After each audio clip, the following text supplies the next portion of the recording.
Nunca pensei que aos 72 anos ainda teria lições tão duras para aprender. A vida tem dessas coisas, não é?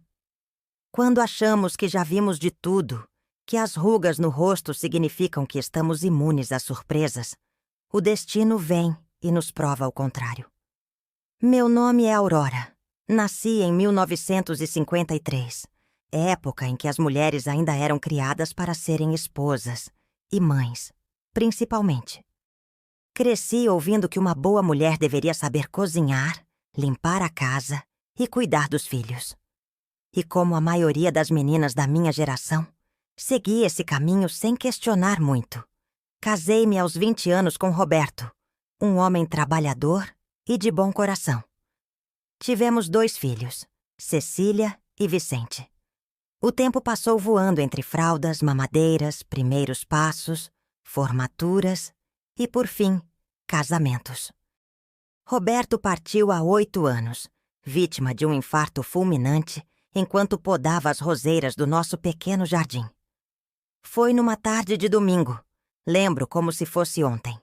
O céu estava tão azul que chegava a doer nos olhos. Depois que ele se foi, resolvi continuar na nossa casa. Meus filhos insistiram para que eu me mudasse, vendesse o imóvel, fosse morar com um deles. Mas aquela casa guardava 50 anos de memórias.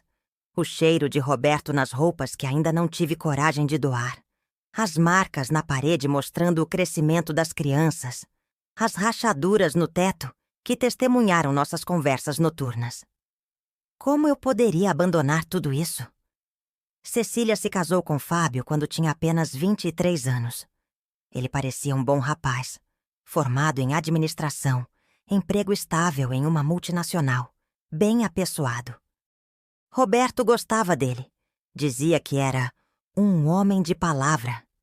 Eu também o admirava, principalmente pelo jeito carinhoso com que tratava minha filha.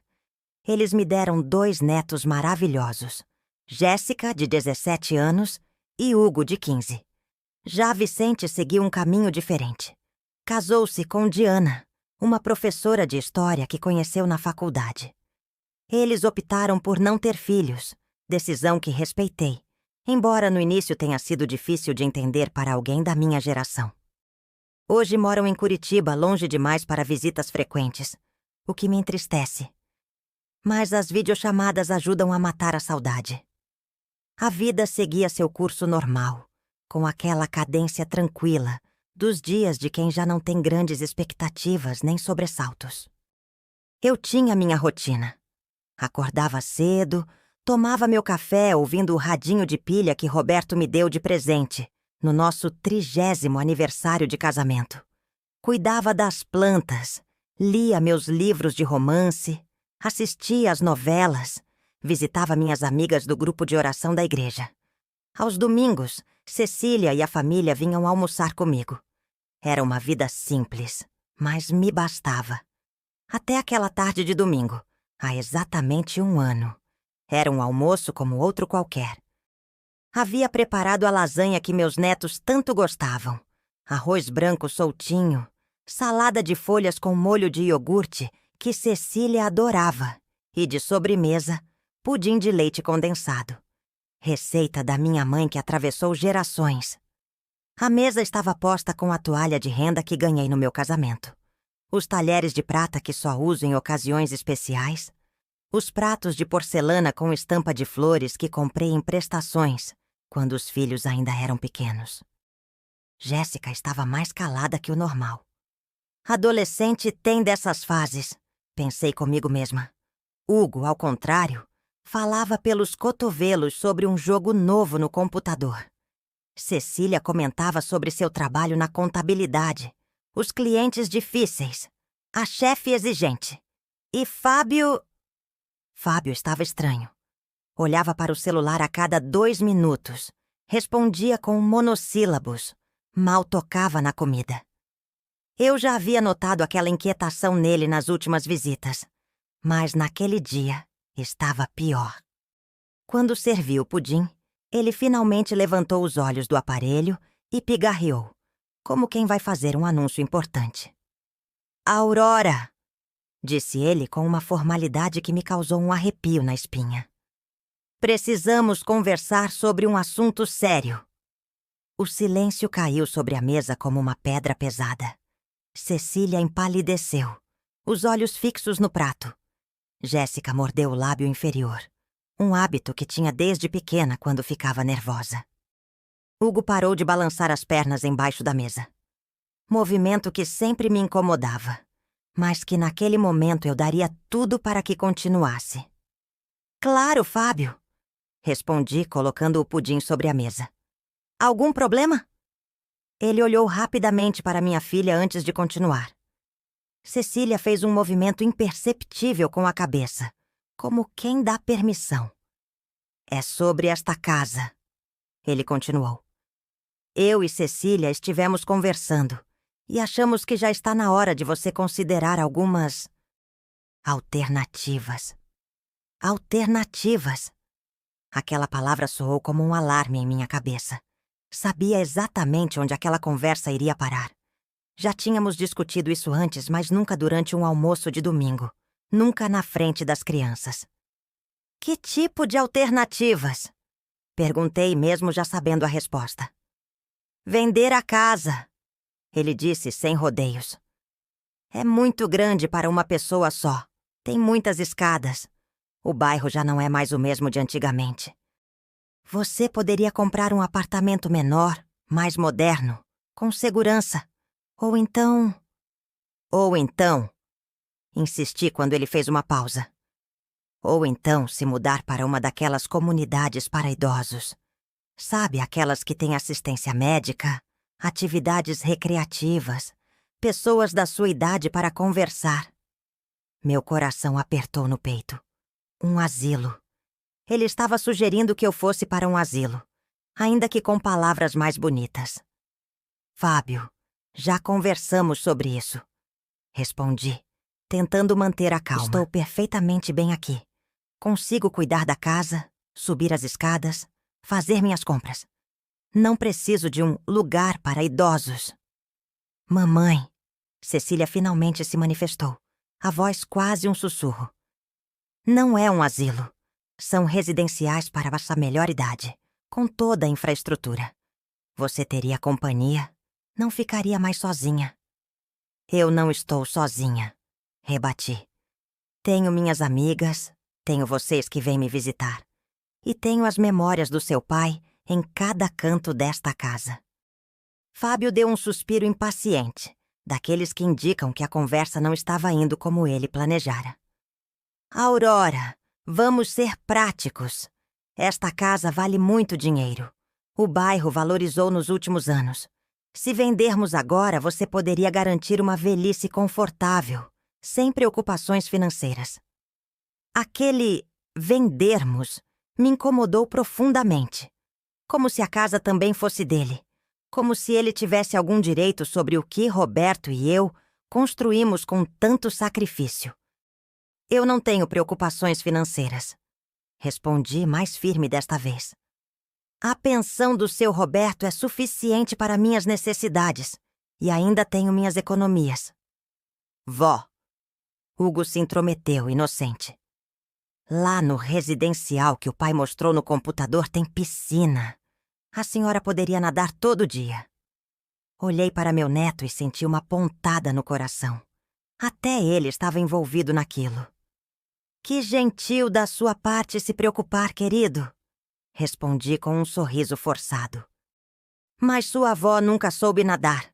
Seu avô tentou me ensinar uma vez. Quase me afoguei no clube. Tentei descontrair o ambiente, mas Fábio não deixaria o assunto morrer facilmente. É justamente sobre suas economias que eu queria falar. Ele prosseguiu. Com a sua idade, não deveria se preocupar em administrar dinheiro. Eu poderia ajudar, investir para você. Hoje existem opções muito melhores que deixar dinheiro parado na poupança. Senti o sangue ferver nas veias. 72 anos não me tornavam incapaz de cuidar do meu próprio dinheiro.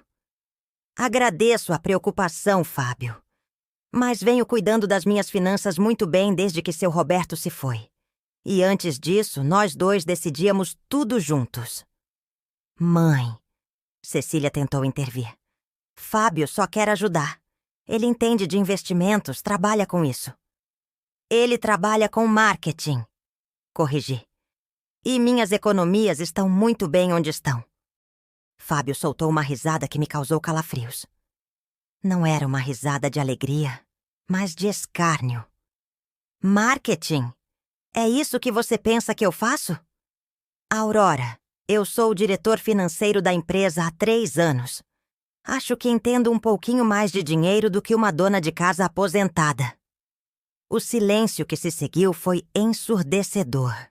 Jéssica olhava para o pai horrorizada. Hugo parou de comer o pudim. Cecília fechou os olhos como se quisesse desaparecer. Papai! Jéssica começou, mas foi interrompida pelo olhar cortante do pai. Não, Jéssica. Sua avó precisa ouvir algumas verdades.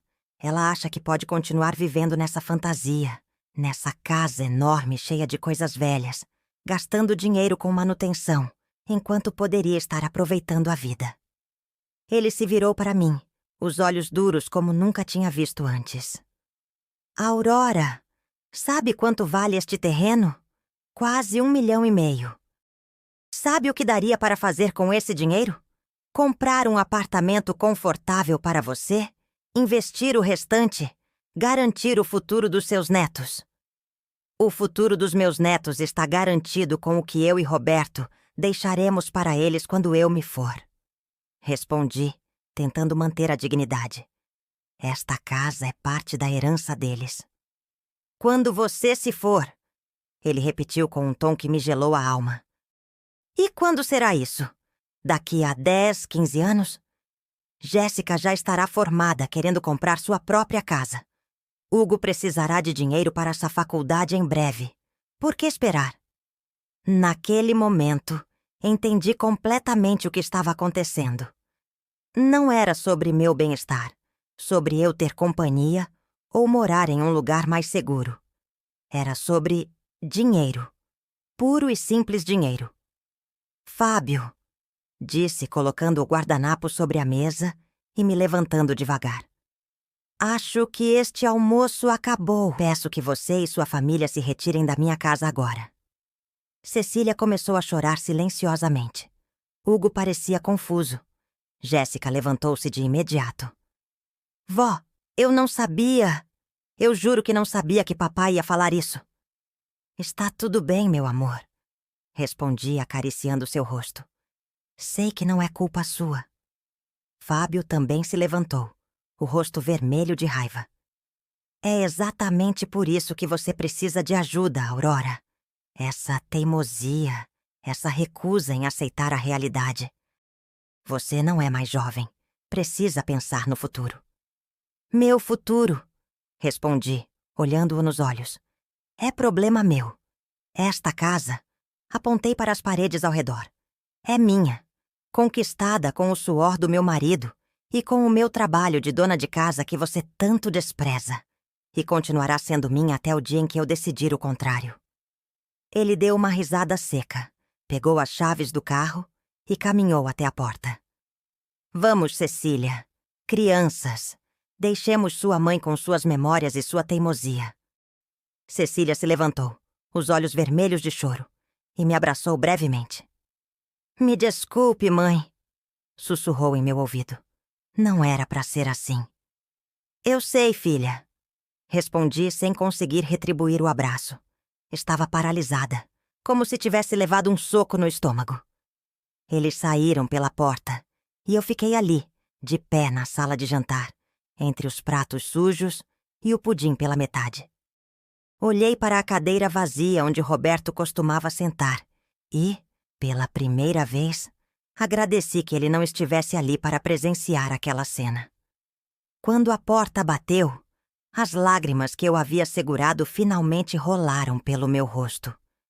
Não eram lágrimas de tristeza, mas de humilhação, de raiva. Como Fábio ousava me tratar daquela forma, na minha própria casa? Como podia falar de mim, da minha vida, como se eu fosse uma criança incapaz? Sentei-me na cadeira, as pernas trêmulas, e olhei para o relógio de parede. Outro presente de Roberto. 4 horas da tarde. O que deveria ser um almoço familiar tranquilo havia se transformado em um pesadelo. Em questão de minutos, minha relação com a família da minha filha tinha se despedaçado completamente. Naquela noite, não consegui dormir. Fiquei rolando na cama, repassando mentalmente cada palavra, cada olhar daquele almoço desastroso. Às 3 da manhã, levantei-me e fui até o escritório que era de Roberto. Abri a gaveta da escrivaninha onde guardávamos documentos importantes e peguei a escritura da casa, o testamento que fizemos juntos, os extratos bancários. Eu não era nenhuma tola. Sabia muito bem o valor do que possuía. Roberto sempre fez questão de me incluir em todas as decisões financeiras, de me ensinar sobre investimentos, sobre como administrar nosso patrimônio. Se algo me acontecer, Aurora, quero que você saiba exatamente o que temos e como cuidar de tudo, ele dizia. Olhando para aqueles papéis, tive certeza de que precisava tomar uma atitude. Não podia permitir que Fábio ou qualquer outra pessoa me tratasse como uma velha incapaz.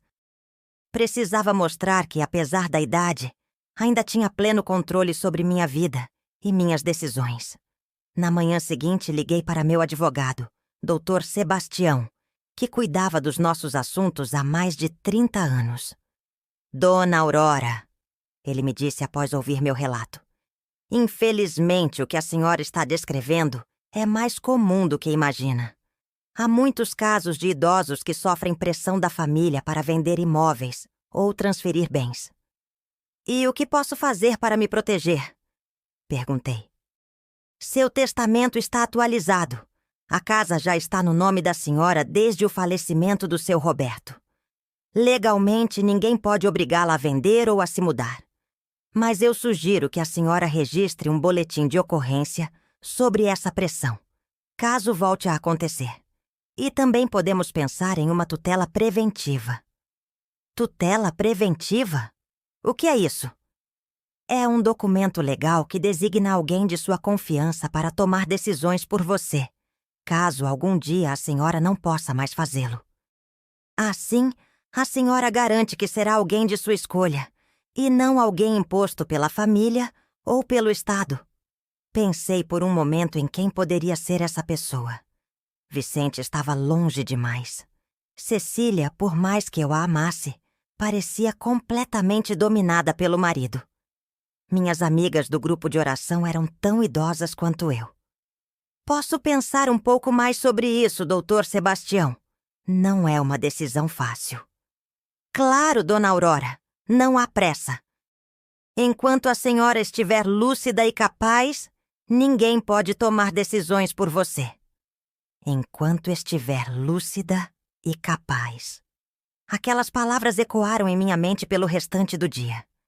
Era isso que Fábio estava insinuando? Que eu não estava mais capaz de cuidar de mim mesma, de tomar minhas próprias decisões? Nos dias que se seguiram, senti falta dos meus netos. Jéssica mandou algumas mensagens pelo celular, perguntando se eu estava bem, dizendo que sentia minha falta. Hugo não entrou em contato. Provavelmente não sabia como lidar com a situação. Cecília ligou uma vez, a voz embargada para se desculpar pelo comportamento do marido. Ele não estava num bom dia, mãe. Ela tentou justificar. Anda muito estressado com o trabalho.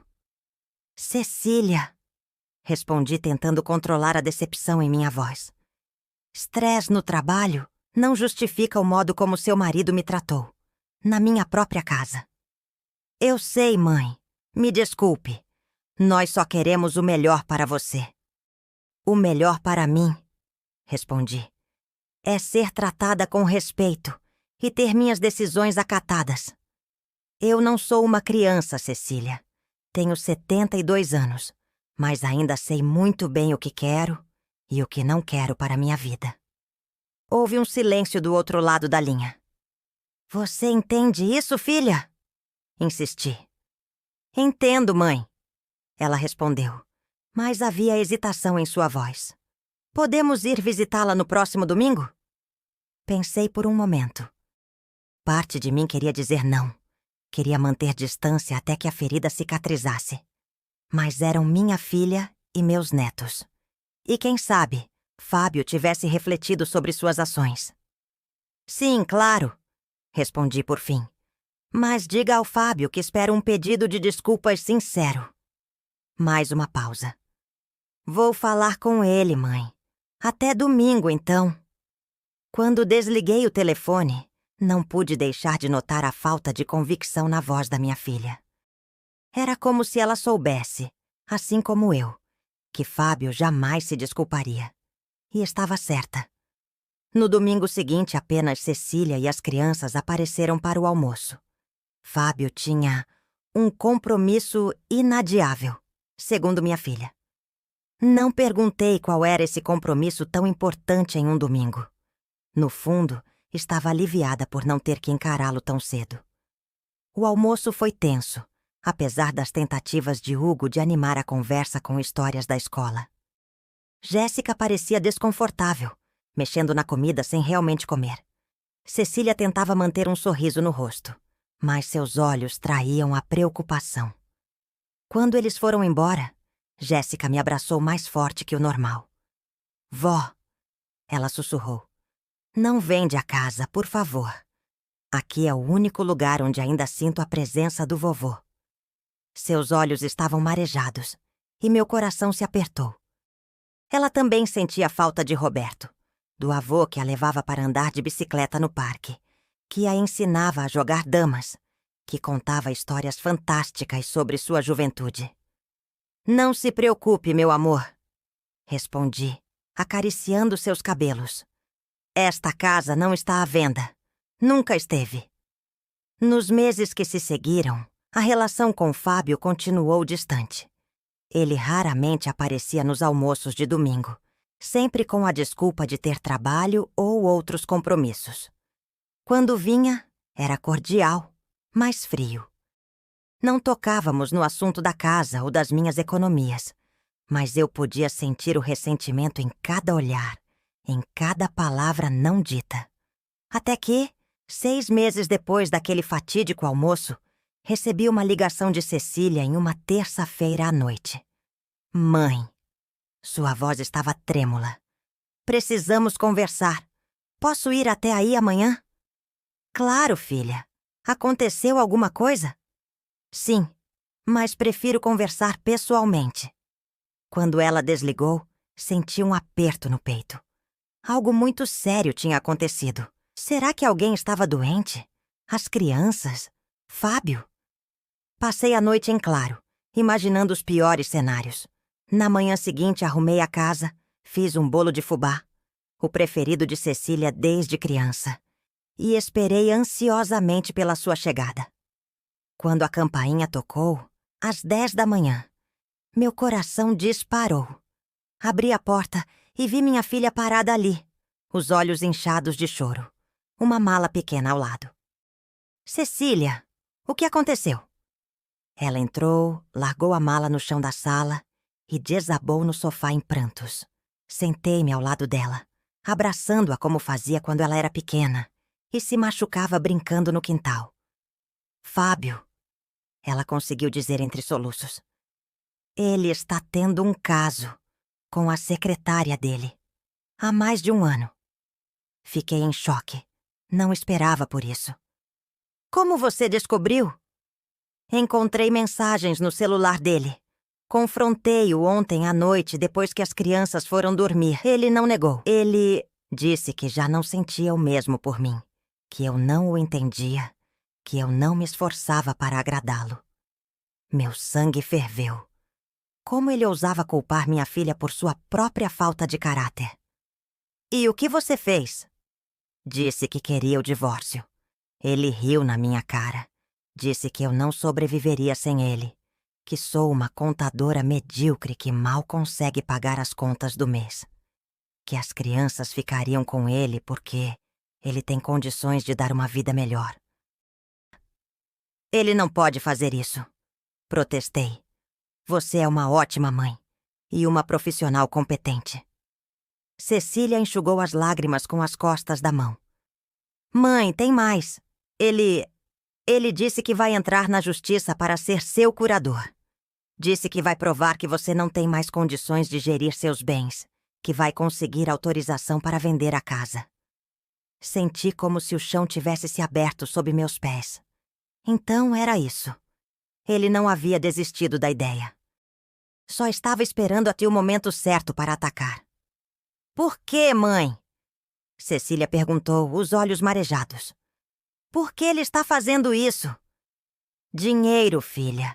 É sempre sobre dinheiro. Naquele momento, tomei uma decisão. Não permitiria que Fábio destruísse a vida da minha filha, nem colocasse as mãos na casa que representava toda uma vida de trabalho e memórias. Você e as crianças vão ficar aqui comigo, declarei. Esta casa é grande o suficiente para todos nós. E amanhã mesmo vamos procurar Dr. Sebastião para entrar com o pedido de divórcio e a guarda das crianças. Ele vai lutar contra isso, mãe. Fábio é um homem poderoso, tem dinheiro, contatos. E nós temos a verdade do nosso lado, respondi segurando suas mãos. Além disso, tenho algumas economias guardadas. Podemos contratar um bom advogado. Pela primeira vez desde que chegara, vi um lampejo de esperança nos olhos da minha filha. Obrigada, mãe. Não sei o que faria sem você. Naquela noite, depois que Cecília finalmente adormeceu no quarto que havia sido dela na adolescência, sentei-me na varanda e olhei para o céu estrelado. Pensei em Roberto, em como ele ficaria orgulhoso de me ver lutando pela nossa filha e pelos nossos netos. E pensei também em como a vida é cheia de reviravoltas. Ali, sob aquele céu de inverno, fiz uma promessa silenciosa. Jamais permitiria que alguém me tratasse como incapaz novamente. E lutaria com todas as minhas forças para proteger minha família. O que eu não sabia naquele momento era que a verdadeira batalha estava apenas começando, e que seria muito mais difícil e dolorosa do que eu poderia imaginar. Os dias que se seguiram à chegada de Cecília e das crianças foram uma mistura de adaptação e planejamento estratégico. Hugo ficou no quarto que havia sido do Vicente, e Jéssica dividiu o antigo quarto da mãe com ela. Eu não me importava com a correria na casa. Pelo contrário, depois de tanto tempo sozinha, aquele movimento me fazia bem. Na segunda-feira fomos ao escritório do Dr. Sebastião. Levei comigo todos os documentos da casa, extratos bancários e o testamento. Cecília trouxe as provas do caso extramatrimonial de Fábio, prints das mensagens, fotos que ele havia postado em redes sociais com a outra mulher, sem saber que a esposa tinha acesso. Doutor, expliquei a situação. Minha filha precisa se divorciar, mas há algo mais grave. Meu genro ameaçou entrar na justiça para conseguir minha curatela e vender minha casa. O advogado, um homem de cabelos grisalhos que conhecia nossa família há décadas, balançou a cabeça com reprovação. Dona Aurora, isso que o senhor está descrevendo é muito sério. Casos de curatela fraudulenta estão aumentando muito no Brasil. Pessoas que se aproveitam da idade avançada de parentes para tentar tomar seus bens. Mas ele pode conseguir? Perguntei, sentindo um frio na barriga. Teoricamente, qualquer pessoa pode pedir a curatela de alguém que considere incapaz. Mas seria necessário provar, através de laudos médicos e psicológicos, que a senhora não tem condições de gerir sua própria vida e seus bens. E eu tenho condições, afirmei com veemência. Claro que tem.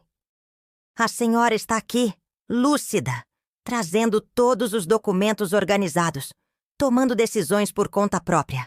Mas vamos nos precaver. Ele nos explicou que poderíamos entrar com uma ação preventiva, solicitando ao juiz que rejeitasse qualquer pedido de curatela feito por Fábio. Também sugeriu que eu fizesse uma avaliação médica completa, incluindo exames neurológicos e psicológicos, para comprovar minha plena capacidade mental. E quanto ao divórcio da Cecília? Perguntei. Com essas provas de infidelidade não teremos dificuldades. A questão mais delicada será a guarda dos menores e a partilha de bens. Cecília se manifestou pela primeira vez desde que chegamos. Doutor, eu só quero que meus filhos fiquem comigo. Quanto aos bens, podem ficar com ele. Só quero minha liberdade de volta. Não, filha, interrompi. Você tem direito à metade de tudo que construíram juntos. E as crianças têm direito à pensão alimentícia. O advogado concordou comigo. Dona Cecília, sua mãe está certa. O senhor precisa pensar no futuro dos seus filhos. Educação custa caro, especialmente quando chegarem à faculdade. Saímos do escritório com uma estratégia definida. Dr. Sebastião entraria imediatamente com os papéis do divórcio e com a ação preventiva para proteger meus bens. Eu agendaria os exames médicos para a semana seguinte.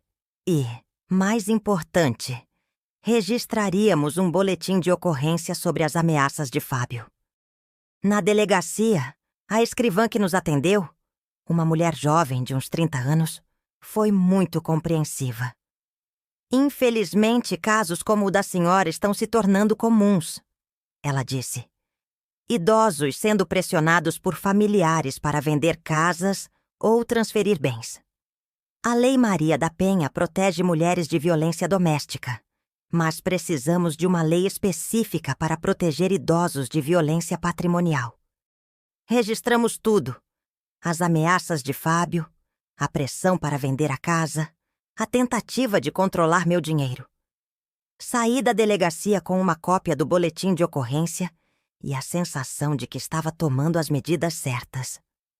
Durante aquela semana, a vida em casa seguiu uma rotina estranha, mas não desagradável. Cecília tinha tirado alguns dias de licença no trabalho para resolver a questão legal. Hugo e Jéssica continuaram indo à escola normalmente, mas eu percebia que estavam abalados com a separação dos pais. Uma noite, quando Cecília já havia se recolhido ao quarto, Jéssica veio conversar comigo na cozinha. Eu estava preparando o lanche dela para o dia seguinte, hábito que havia retomado com prazer depois de tantos anos sem fazer isso. Vó, ela disse sentando-se à mesa onde eu cortava fatias de queijo. Papai ligou hoje. Disse que quer conversar comigo e com o Hugo. Parei o que estava fazendo e olhei para ela. E você quer falar com ele? Não sei, ela suspirou. Estou com raiva dele por ter traído a mamãe, mas também sinto falta, sabe? Entendi perfeitamente. Por mais que Fábio tivesse se mostrado uma pessoa diferente do que imaginávamos, ele ainda era o pai dela. E o amor de uma filha pelo pai não desaparece de uma hora para outra, mesmo quando ele comete erros graves. Meu amor, disse sentando-me ao lado dela. Você tem todo o direito de sentir falta do seu pai. E também tem todo o direito de estar com raiva dele. As duas coisas podem existir ao mesmo tempo. Você também sente raiva dele, vó? Pensei por um momento antes de responder.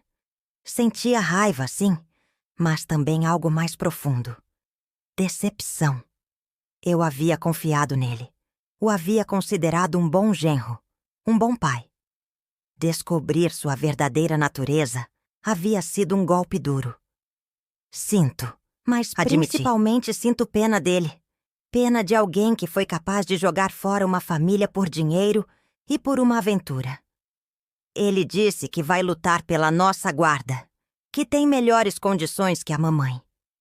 Senti o sangue ferver novamente, mas tentei não demonstrar para não assustar minha neta. Jéssica, você tem 17 anos. Daqui a pouco será maior de idade e poderá escolher com quem quer morar. E Hugo tem 15. O juiz vai levar em consideração a opinião de vocês dois. Vocês querem morar com seu pai? Ela balançou a cabeça vigorosamente. Não. Principalmente depois do jeito que ele tratou você, naquele domingo. E depois do que fez com a mamãe. Abracei minha neta sentindo uma mistura de orgulho e tristeza. Orgulho porque ela, mesmo sendo ainda uma adolescente, Conseguia discernir entre o certo e o errado. Tristeza porque era uma situação que nenhuma criança deveria ter que enfrentar. Na quinta-feira daquela semana, recebi uma ligação inesperada. Era Fábio. Aurora. Sua voz estava diferente, mais controlada, quase formal. Precisamos conversar. Sobre o quê? Respondi secamente. Sobre essa situação. Sobre Cecília ter levado meus filhos para sua casa sem minha autorização. Sua ex-esposa, corrigi. Trouxe as crianças para a casa da avó delas depois de descobrir que você está tendo um caso. Há mais de um ano. Houve uma pausa do outro lado da linha. Vejo que ela já contou sua versão da história. A versão dela? Fábio, ela mostrou as mensagens, as fotos. Não existe versão quando existem provas. Aurora, não vou discutir meu casamento com você. Quero que você convença a Cecília a voltar para casa e a ser razoável. Podemos resolver isso de forma civilizada, sem advogados, sem escândalo. Soltei uma risada amarga. Civilizada? Como aquele almoço onde você me humilhou na minha própria casa. Eu estava tentando ajudar você naquele dia. E continuo tentando. Aurora, você precisa entender que já não é mais jovem. Cecília também não consegue cuidar de 2 crianças sozinha. Precisam de um homem na família.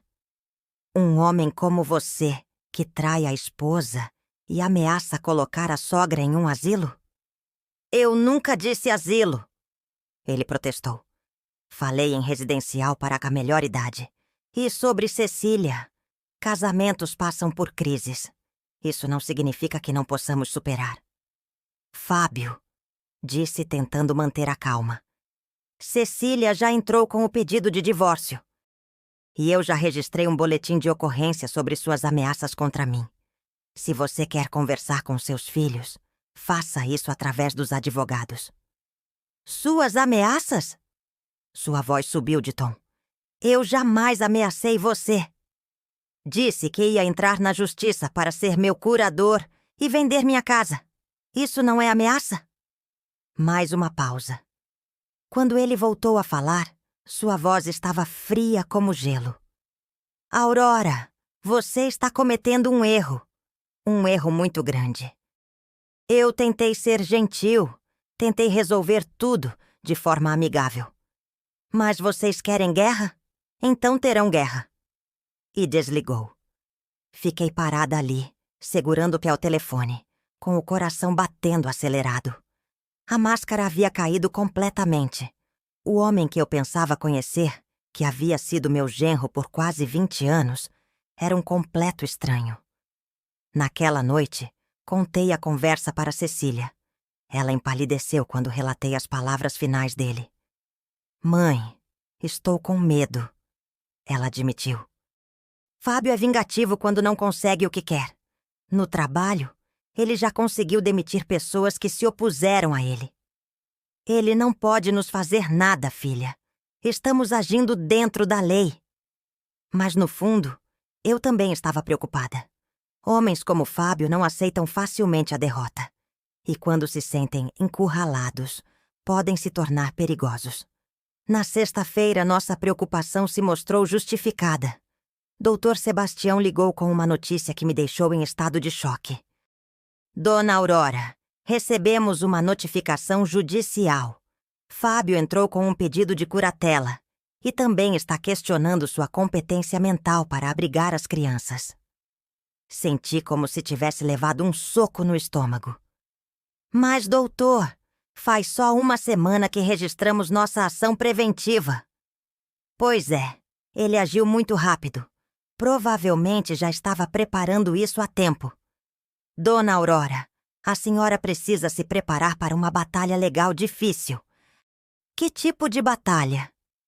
Ele alega que a senhora apresenta sinais de demência senil, que está vivendo em condições insalubres, que não tem discernimento para cuidar de menores.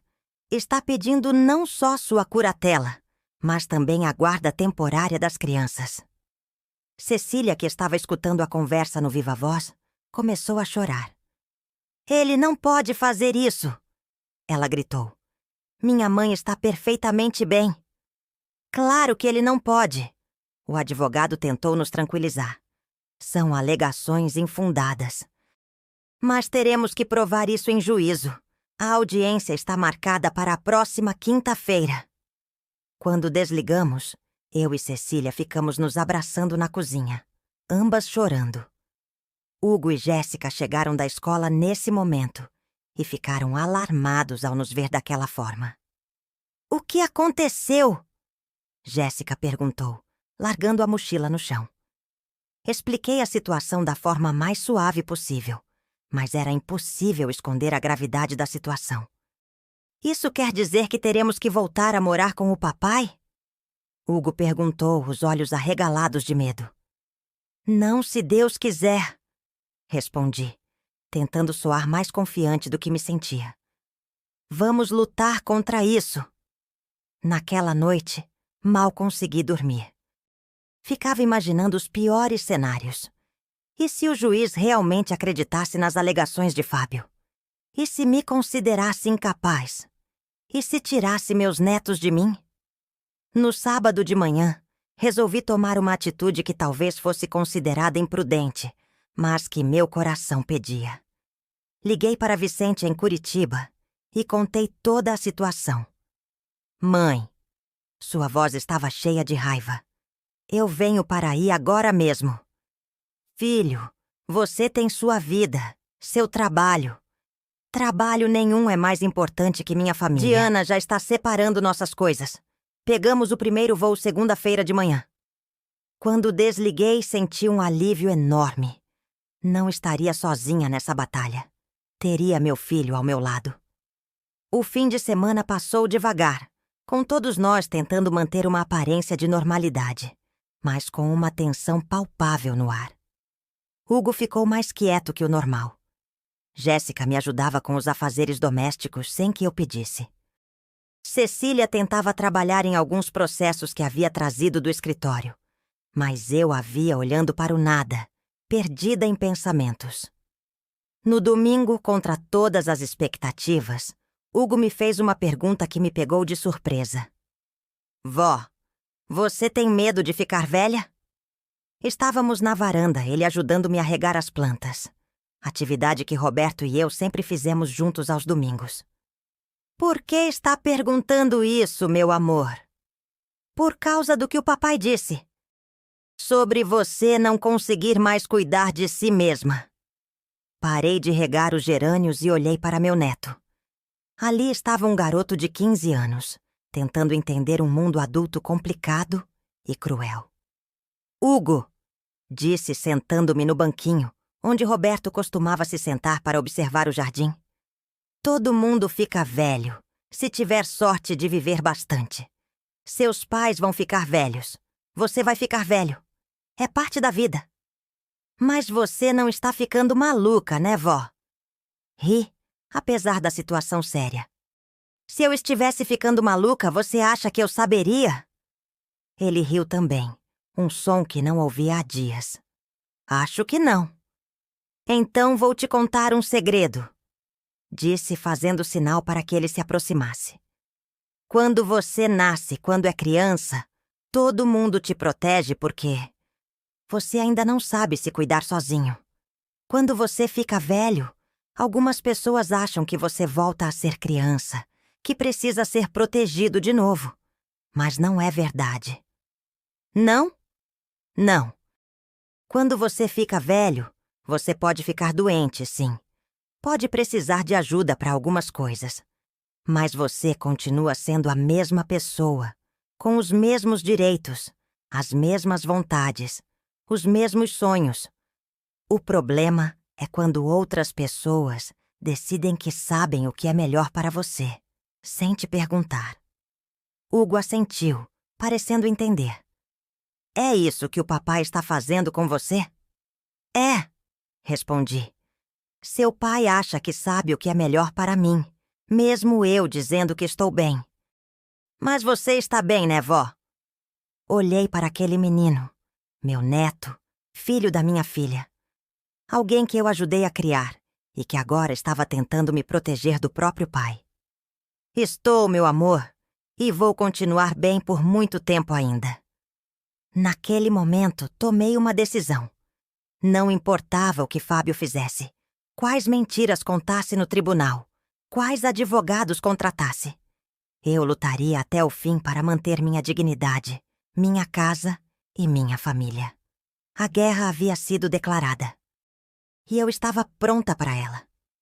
Segunda-feira chegou com uma manhã cinzenta e fria, como se o próprio clima quisesse refletir nosso estado de espírito.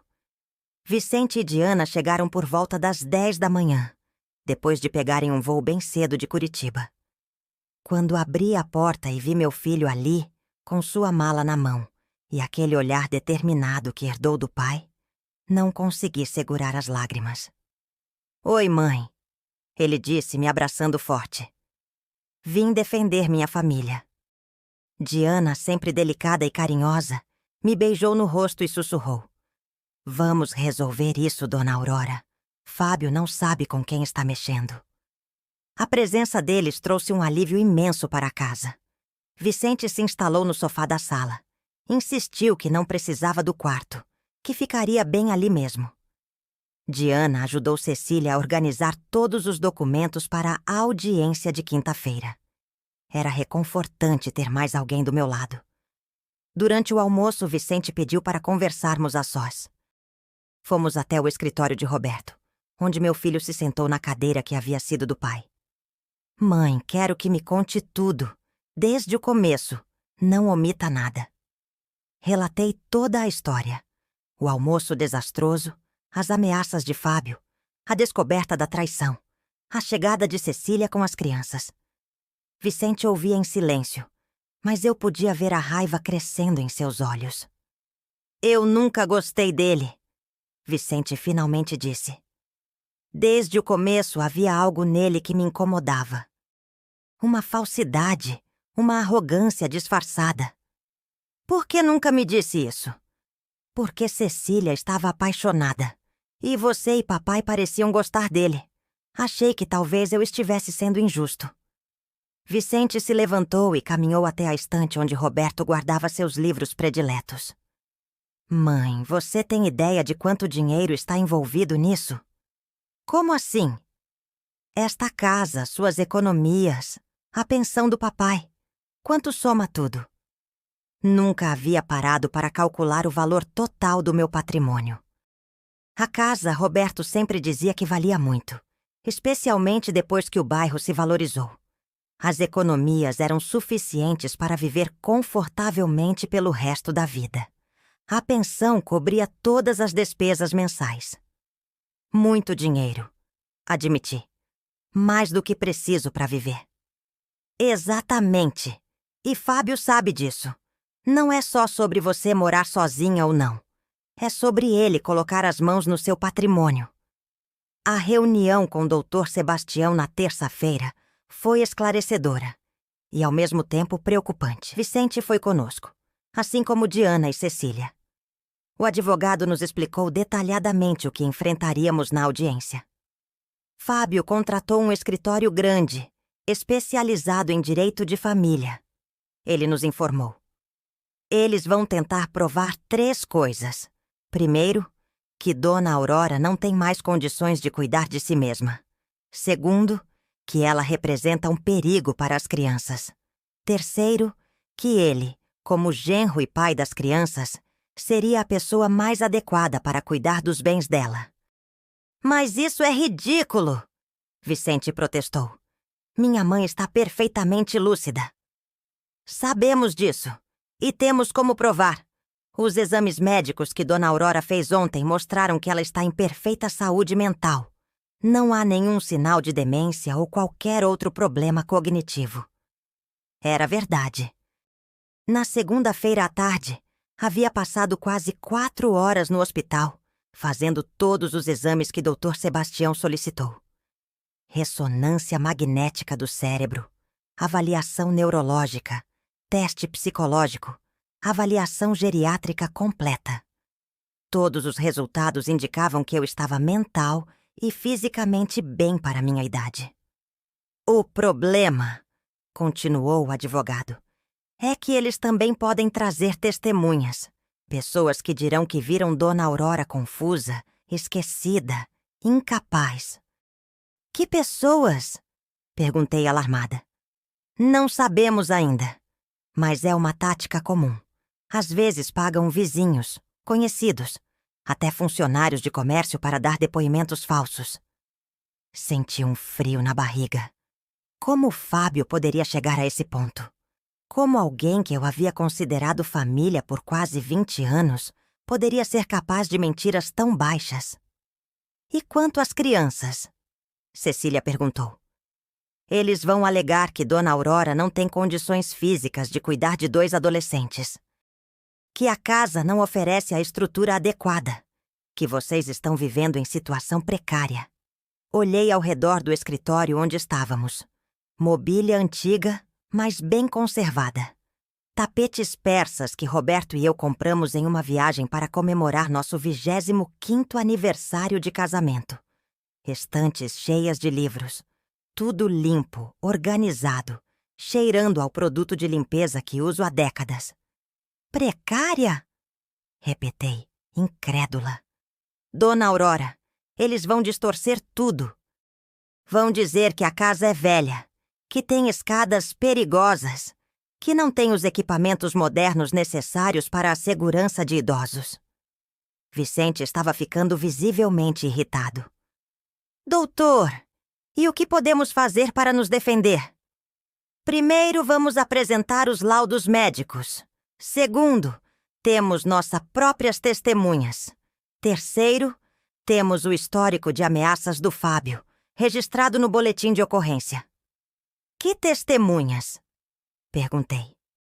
Suas amigas do grupo de oração, seus vizinhos que a conhecem há anos, o gerente do banco onde a senhora movimenta suas contas. Pessoas que podem atestar sua lucidez e independência. Saímos do escritório com uma estratégia definida, mas também com muita apreensão. A batalha seria dura. Na quarta-feira, véspera da audiência, aconteceu algo que me deixou profundamente abalada. Jéssica chegou da escola chorando e trêmula. Vó, ela disse entre soluços. O papai me parou na saída da escola. Senti o sangue gelar nas veias. O que ele fez? Disse que amanhã um juiz vai decidir onde eu e Hugo vamos morar. Que vai provar que você está doente, que não pode cuidar da gente. Disse que se eu realmente te amo, vou falar para o juiz que quero morar com ele. Vicente, que estava na sala, se levantou como uma mola. Ele está manipulando as crianças, explodiu. Isso não pode ser legal. Liguei imediatamente para Dr. Sebastião e relatei o que havia acontecido. Isso é gravíssimo, ele disse. Manipulação de menores, tentativa de coação. Vou entrar com uma representação contra ele ainda hoje. E adianta alguma coisa? Para a audiência de amanhã, talvez não. Mas demonstra o caráter dele. Vou mencionar esse fato ao juiz. Naquela noite, reuni toda a família na sala. Vicente e Diana estavam no sofá. Cecília na poltrona de Roberto. Hugo e Jéssica sentados no chão, encostados nas minhas pernas. Amanhã, comecei. Vamos ao tribunal. Vocês vão ouvir coisas desagradáveis sobre mim, sobre nossa família. O pai de vocês vai mentir. Vai tentar convencer o juiz de que eu não tenho condições de cuidar de vocês. Mas por que, vó? Hugo perguntou. Por que papai está fazendo isso? Como explicar para uma criança a complexidade da ganância humana? Como fazer um adolescente entender que seu próprio pai era capaz de usar mentiras para conseguir dinheiro? Às vezes, respondi, escolhendo cuidadosamente as palavras. As pessoas fazem coisas ruins quando acham que vão conseguir algo em troca. Seu pai acha que se conseguir controlar minha vida, vai conseguir também controlar meu dinheiro. Mas você vai dar seu dinheiro para ele mesmo, não vai? Jéssica perguntou inocente. Quando você morrer, tudo fica para a mamãe e para o tio Vicente. Exato, respondi. Mas ele não quer esperar. Ele quer agora. Vicente se inclinou para a frente. Mãe, há uma coisa que preciso te perguntar e quero que seja sincera comigo. Diga. Você tem medo de amanhã? Pensei por um momento. Medo? Sim, tinha medo. Medo de que um estranho de toga decidisse que eu não era capaz de gerir minha própria vida. Medo de que tirassem meus netos de mim. Medo de que toda uma vida de trabalho e dignidade fosse reduzida a nada por causa da ganância de um homem. Tenho, admiti. Mas também tenho fé. Fé de que a verdade vai prevalecer. Fé de que o juiz vai ver através das mentiras do Fábio. E se não vir? Hugo perguntou sempre direto como o avô. Se não vir, respondi, acariciando seus cabelos. Vamos recorrer. Vamos lutar até o fim. Porque algumas coisas valem a pena lutar. Não importa o quão difícil seja. Diana, que havia ficado quieta durante toda a conversa, finalmente se manifestou. Dona Aurora, a senhora sabe que pode contar conosco para qualquer coisa, né? Vicente e eu não temos filhos, mas a senhora e as crianças são nossa família. Aquelas palavras me aqueceram o coração. Em meio a toda aquela turbulência, pelo menos tinha certeza de que não estava sozinha. A manhã de quinta-feira amanheceu ensolarada, como se o universo estivesse zombando da tempestade que enfrentaríamos. Todos nos vestimos com nossas melhores roupas. Eu escolhi o terno azul marinho que usava para ocasiões especiais, com a blusa de seda que Roberto me deu no nosso último aniversário de casamento. Queria parecer digna, lúcida, respeitável. Chegamos ao fórum às 9 da manhã. Dr. Sebastião já estava nos esperando, acompanhado de uma advogada mais jovem que ele apresentou como sua assistente, doutora Sandra. Como você está se sentindo, dona Aurora? Ela perguntou. Nervosa, admiti, mas determinada. Ótimo, nervosismo é normal, determinação é o que precisamos. Quando entramos na sala de audiências, Fábio já estava lá, sentado ao lado de 2 advogados de terno impecável. Ele me olhou e acenou com a cabeça, como se fôssemos conhecidos casuais se encontrando por acaso. A frieza daquele gesto me fez tremer. O juiz era um homem de meia idade, cabelos grisalhos, olhar sério, mas não hostil. Quando todos se acomodaram, ele começou a falar. Estamos aqui para analisar o pedido de curatela feito pelo senhor Fábio Henrique da Silva contra a senhora Aurora Maria dos Santos, bem como o pedido de guarda temporária dos menores, Jéssica e Hugo. Ouvir meu nome completo sendo pronunciado daquela forma, em um contexto tão formal e ameaçador, me deu uma sensação estranha. Era como se estivessem falando de outra pessoa, não de mim. O advogado de Fábio se levantou primeiro. Era um homem alto, voz impostada, gestos teatrais.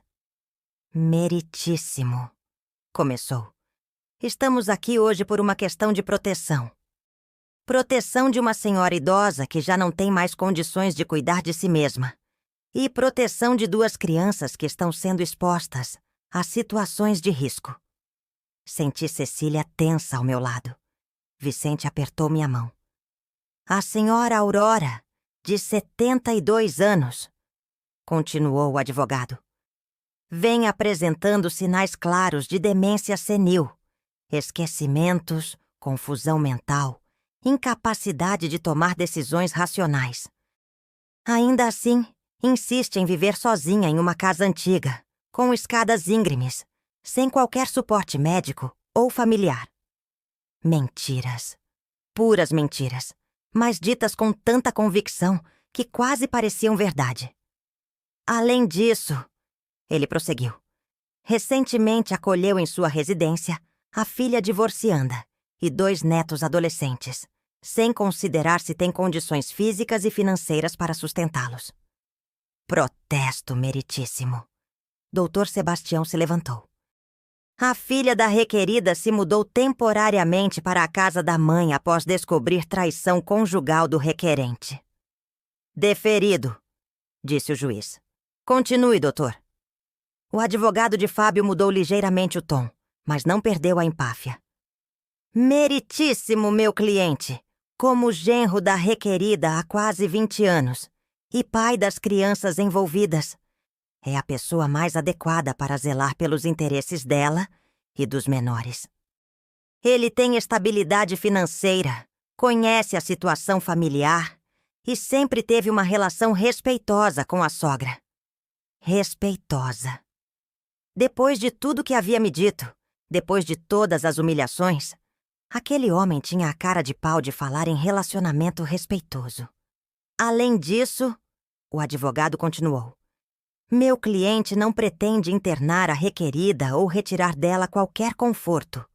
Apenas quer garantir que ela tenha o suporte necessário e que seus bens sejam adequadamente administrados. Quando ele terminou, foi a vez de Dr. Sebastião se manifestar. Meritíssimo! Meu advogado começou com voz firme. Estamos diante de um caso clássico de tentativa de apropriação de patrimônio. O requerente não demonstra qualquer preocupação genuína com o bem-estar da requerida. Pelo contrário, há provas documentais de que ele vem pressionando-a há meses para vender sua residência. Ele mostrou ao juiz cópias do boletim de ocorrência que havíamos registrado.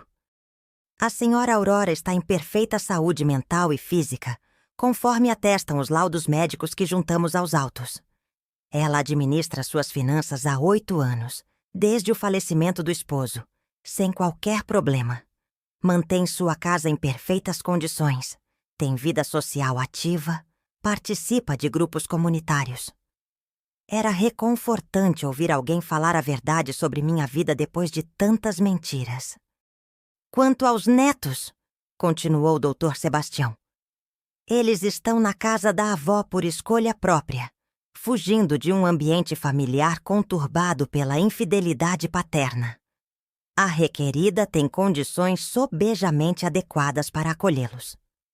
Então chegou o momento que eu mais temia: as testemunhas. O advogado de Fábio chamou primeiro uma mulher que eu nunca havia visto na vida. Ela disse se chamar Simone e alegou ser vizinha minha. Eu moro na rua de trás, ela declarou. Às vezes vejo Dona Aurora no quintal, falando sozinha, parecendo confusa. Uma vez a vi de camisola na rua, sem saber onde estava. Meu sangue ferveu. Era uma mentira descarada. Eu jamais saí de camisola na rua. Jamais andei confusa pelo bairro. Vicente fez menção de se levantar, mas Dr. Sebastião o conteve com um gesto. A segunda testemunha foi ainda pior. Um homem que se apresentou como funcionário do supermercado onde faço compras. Ela vai lá e esquece o que foi comprar, ele disse. Às vezes pega a mesma coisa 2 vezes. Uma vez tentou pagar com dinheiro de brinquedo. Dinheiro de brinquedo. A mentira era tão absurda que quase ri, não fosse a gravidade da situação. Quando foi nossa vez, Dr. Sebastião chamou Dona Benedita, minha vizinha há mais de 40 anos. Conheço a Aurora desde que ela se mudou para nossa rua, Dona Benedita declarou com voz firme. É uma das mulheres mais lúcidas e trabalhadeiras que conheço. Cuida da casa sozinha, faz suas compras, administra suas contas. Nunca a vi confusa ou desorientada. Nossa segunda testemunha foi seu João, gerente da agência bancária onde tenho conta há décadas. Dona Aurora é uma das clientes mais organizadas que temos, ele disse. Conhece todos os seus investimentos, sabe exatamente quanto tem em cada aplicação. Toma todas as decisões financeiras sozinha, sempre com muito critério. Mas o momento mais emocionante foi quando Jéssica pediu para falar. Meritíssimo, ela disse, a voz tremendo, mas determinada. Eu tenho 17 anos. Sei muito bem onde quero morar e com quem quero ficar. Minha avó não está doente. Ela cozinha para a gente, ajuda com a lição de casa, lembra de todos os nossos compromissos. Quem está causando confusão na nossa família é meu pai, que traiu minha mãe e agora quer roubar a casa da minha avó. O advogado de Fábio protestou contra a palavra roubar. Mas o impacto das palavras da minha neta já estava feito. Hugo também quis falar e disse simplesmente: quero ficar com minha avó e minha mãe. Meu pai só liga para dinheiro. Quando a audiência terminou, o juiz disse que daria sua decisão em 48 horas. Saímos do fórum exaustos, mas com a sensação de que havíamos nos defendido bem. Ainda assim, a incerteza era angustiante. E agora? Perguntei a Dr. Sebastião. Agora esperamos, ele respondeu. E rezamos para que a justiça seja feita. As 48 horas que se seguiram foram as mais longas da minha vida. Tentamos manter uma rotina normal. As crianças foram à escola. Cecília voltou ao trabalho. Vicente e Diana nos ajudavam com os afazeres domésticos. Mas a tensão era palpável em cada conversa, em cada olhar. Na sexta-feira pela manhã, o telefone tocou às 10 horas em ponto. Era Dr. Sebastião. Dona Aurora! Sua voz estava diferente, mais leve. Temos uma decisão. Meu coração disparou. E? O juiz negou completamente o pedido de curatela e determinou que as crianças permaneçam sob os cuidados da mãe, na residência da avó materna. Senti as pernas bambearem. Vicente, que estava ao meu lado, me segurou pelo braço. Negou? Repeti sem acreditar. Totalmente. Mais que isso. O juiz foi muito duro na decisão. Disse que ficou evidente que o requerente tentou usar o sistema judiciário para fins escusos, que as alegações não tinham qualquer fundamento e que as testemunhas por ele apresentadas eram claramente falsas. Comecei a chorar, mas eram lágrimas de alívio e gratidão. E tem mais, continuou o advogado. O juiz determinou que Fábio pague uma multa por litigância de má-fé e que arque com todos os custos do processo, incluindo nossos honorários. Quando desliguei o telefone, a casa inteira explodiu em comemoração. Vicente me abraçou e rodou comigo pela cozinha como se eu fosse uma criança. Diana chorava de alegria. Cecília ligou para as crianças na escola para dar a notícia. Vencemos, mãe! Vicente disse. Vencemos! Mas eu sabia que aquela vitória, por mais importante que fosse, era apenas o começo. Fábio não desistiria facilmente. E o estrago que suas mentiras e ameaças haviam causado em nossa família não se apagaria com uma decisão judicial. Na segunda-feira seguinte, recebemos uma ligação inesperada. Era Fábio. Aurora! Sua voz estava diferente, cansada, derrotada. Posso ir aí conversar com você? Sobre o quê? Respondi desconfiada. Sobre tudo. Sobre essa confusão toda. Vicente, que estava ao meu lado, balançou a cabeça vigorosamente, fazendo sinais para que eu recusasse. Fábio, depois de tudo que você fez, não sei se é uma boa ideia. Por favor, Aurora. 5 minutos. Eu preciso falar com você. Algo no tom da voz dele me fez hesitar. Parecia sincero pela primeira vez em muito tempo. Está bem, respondi, ignorando o olhar reprovador do meu filho. Mas Vicente fica presente na conversa. Tudo bem. Ele chegou no final da tarde dirigindo um carro diferente, mais simples que o SUV importado que costumava usar. Estava com a barba por fazer, roupas amarrotadas, olhos vermelhos. Parecia ter envelhecido 10 anos em uma semana. Recebemos ele na sala, eu e Vicente sentados no sofá, ele na poltrona que havia sido de Roberto. A ironia não passou despercebida. Fábio ocupando o lugar do homem que mais respeitei na vida. Aurora, ele começou, evitando meu olhar. Eu vim pedir desculpas. Desculpas? Repeti surpresa. Por tudo. Pela forma como te tratei, Pelas mentiras que contei no tribunal, por ter colocado as crianças no meio dessa confusão. Vicente se inclinou para a frente, cético. E o que te fez mudar de ideia? Fábio suspirou profundamente antes de responder. A empresa me demitiu. Descobriram sobre o caso com a secretária, sobre o processo judicial.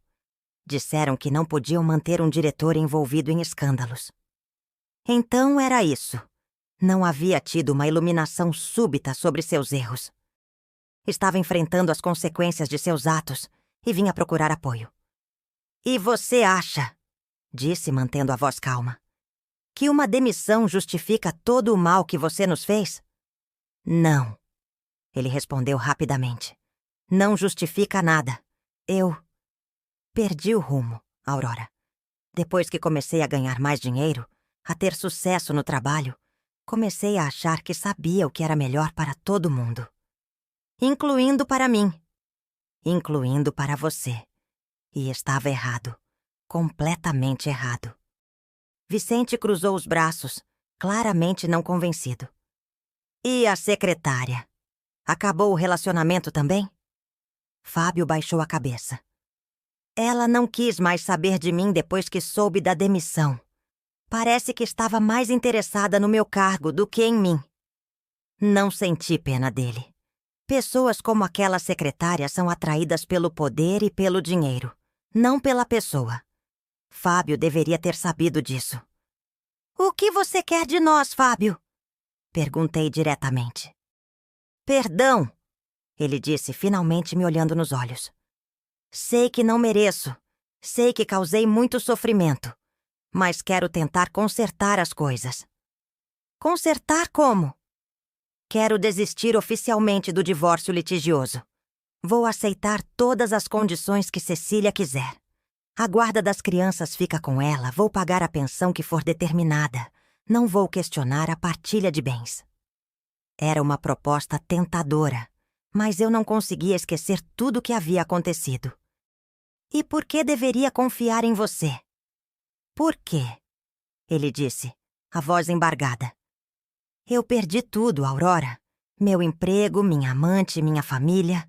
E a única coisa que me resta é tentar recuperar pelo menos o respeito das pessoas que um dia me amaram. Olhei para Vicente, que mantinha estar a expressão séria. Fábio, meu filho disse, o que você fez com minha mãe foi imperdoável.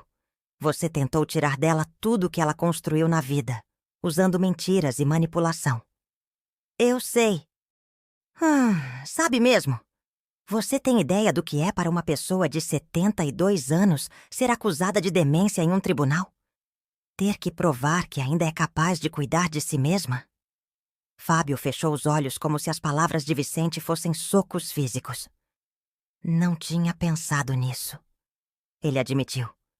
Pois deveria ter pensado, Vicente continuou. Minha mãe não é apenas uma pessoa idosa que você queria manipular. Ela é uma mulher que trabalhou a vida inteira, que criou 2 filhos, que cuidou do marido doente, que construiu tudo que tem com honestidade e esforço. Vicente, tentei interromper, mas ele continuou. Ela não é um obstáculo entre você e o dinheiro. Ela é minha mãe, e você tentou destruí-la. O silêncio que se seguiu foi pesado. Fábio estava com os olhos marejados e, pela primeira vez desde que o conhecia, parecia genuinamente arrependido. Vocês têm razão, ele disse finalmente. Eu me tornei uma pessoa horrível, gananciosa, egoísta, cruel. Não sei como cheguei a esse ponto. Talvez, respondi, porque você se esqueceu de que dinheiro não é tudo na vida. E que família não é um negócio onde você pode manipular as pessoas para conseguir o que quer. Ele assentiu, enxugando os olhos com as costas da mão. Posso conversar com as crianças? Explicar para elas? Pedir desculpas? Pensei por um momento. Jéssica e Hugo tinham o direito de ouvir o pai se desculpar, mas também tinham o direito de recusar esse encontro se quisessem. Vou perguntar para elas, respondi. Se quiserem conversar com você, Será aqui, na minha presença. Tudo bem. Quando Jéssica e Hugo chegaram da escola, expliquei a situação. Para minha surpresa, ambos quiseram conversar com o pai. O encontro foi tenso, mas necessário. Fábio pediu desculpas pelos filhos. Explicou que havia cometido erros graves, que estava tentando ser uma pessoa melhor. Não tentou justificar suas ações nem culpar outras pessoas. Jéssica o perdoou mais facilmente.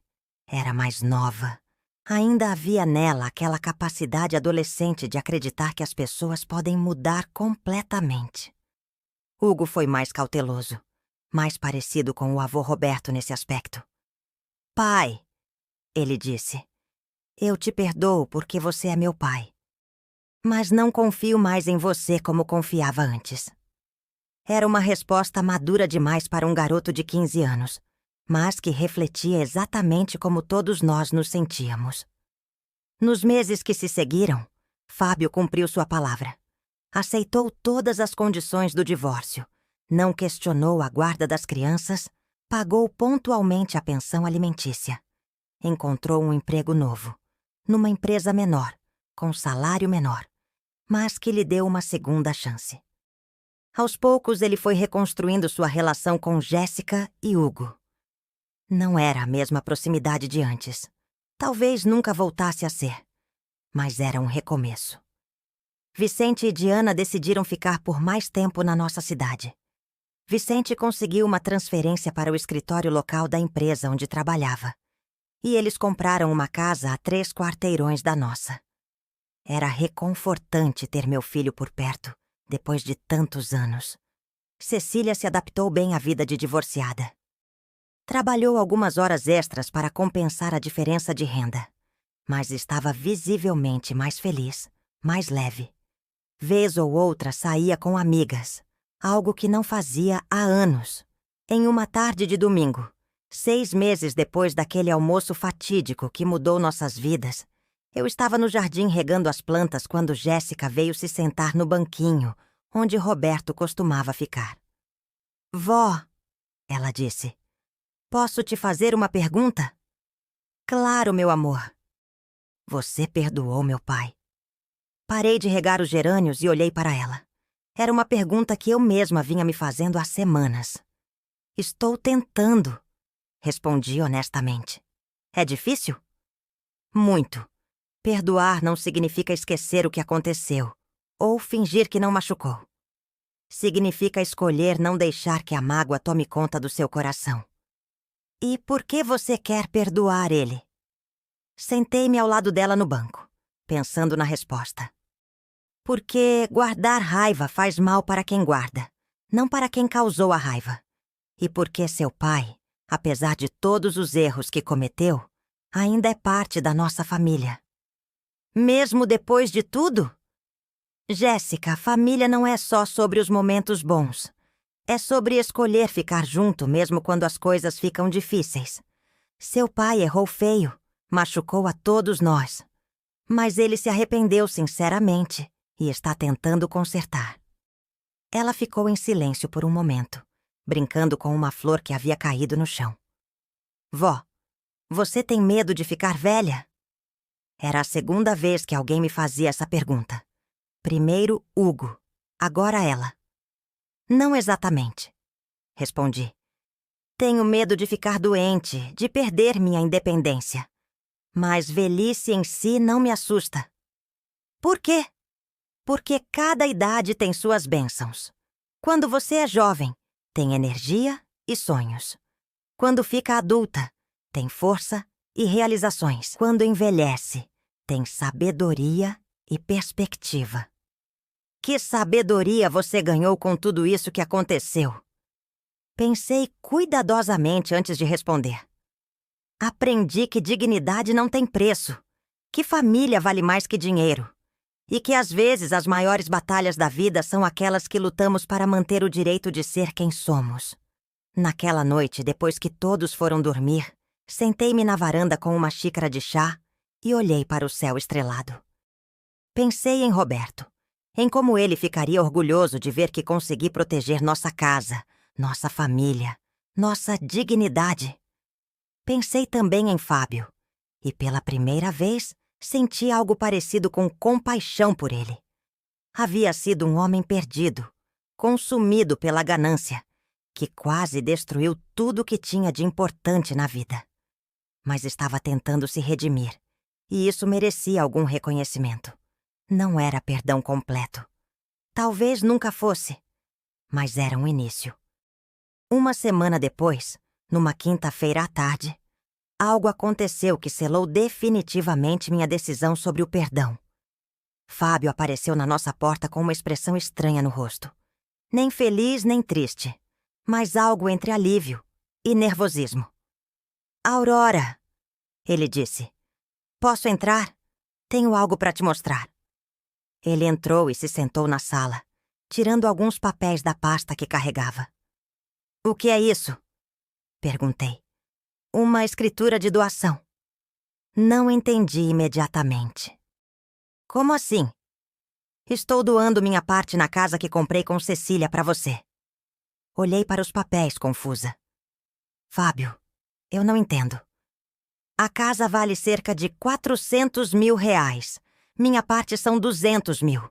Quero doar isso para você, como forma de pedir desculpas pelo que fiz." Fiquei em choque. Era uma quantia significativa, especialmente para alguém que havia perdido o emprego há poucos meses. "Eu não posso aceitar isso." "Por favor, aceite."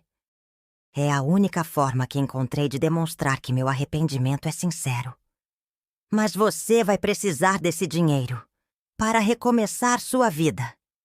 Ele balançou a cabeça. "Aurora, eu quase destruí nossa família por causa de dinheiro. Quase te internei à força. Quase tirei seus netos de você.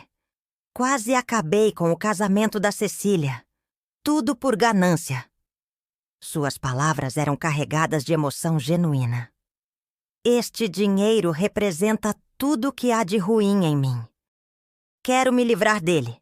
Quero que vá para alguém que saiba dar o valor correto." Olhei novamente para os papéis. Era um gesto grandioso, mas seria justo aceitar? "Fábio, aceitar isso seria como concordar que você pode comprar o perdão." "Não é isso," ele disse rapidamente.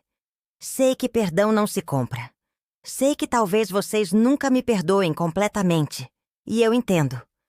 Mas preciso fazer alguma coisa concreta para tentar reparar o mal que causei."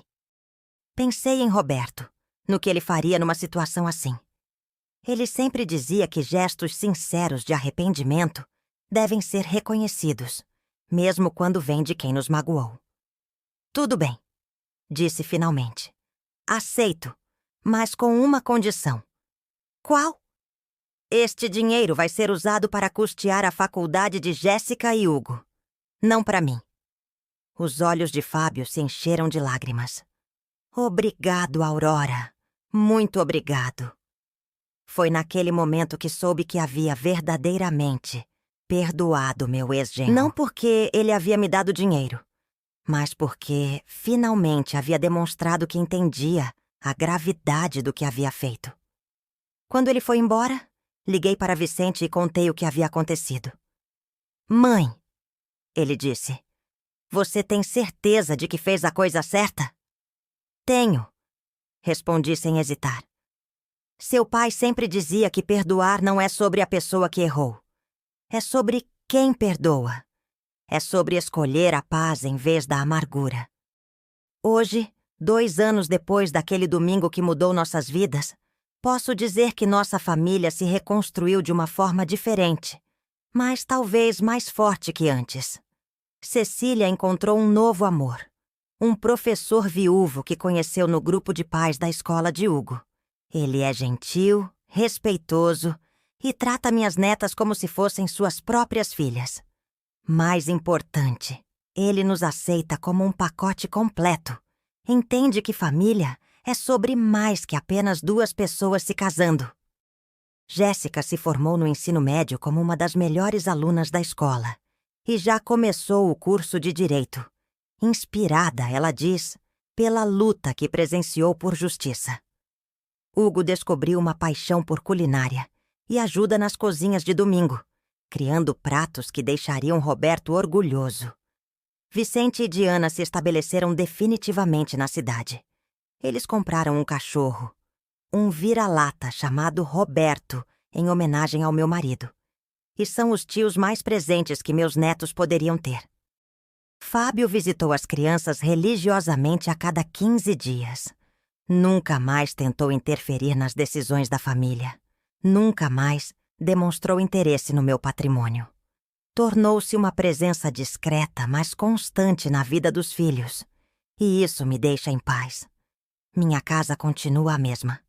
Cheia de memórias, cheia de vida, cheia de amor. As escadas que Fábio um dia chamou de perigosas continuam sendo subidas por mim todos os dias, sem dificuldade. Os quartos que ele disse serem inadequados para adolescentes continuam abrigando meus netos com conforto e segurança. E eu? Continuo sendo Aurora. Continuo regando minhas plantas todas as manhãs, lendo meus livros de romance, participando do grupo de oração da igreja. Continuo administrando minhas finanças, tomando minhas próprias decisões, vivendo minha vida como escolho viver. Aos 74 anos, aprendi que a maior vitória não foi ter vencido no tribunal ou ter mantido minha casa.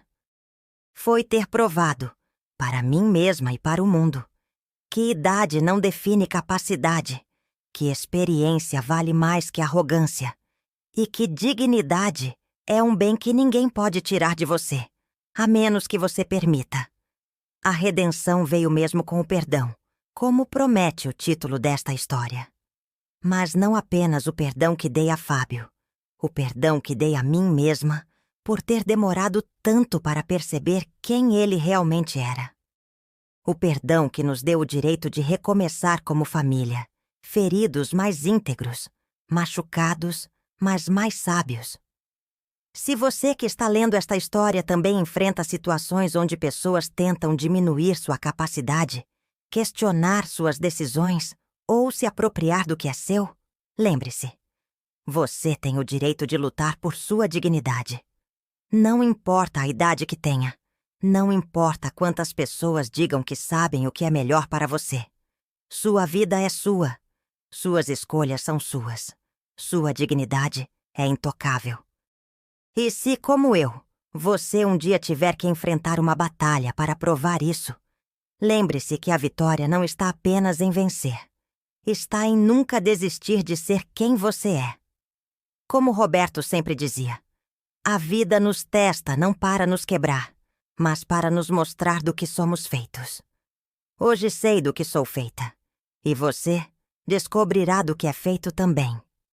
Se esta história tocou seu coração, deixe seu like para mostrar que dignidade não tem idade. Conte nos comentários se você conhece alguém que passou por algo parecido. E não esqueça de se inscrever no canal para mais histórias reais de superação. Compartilhe com quem precisa desta mensagem de esperança.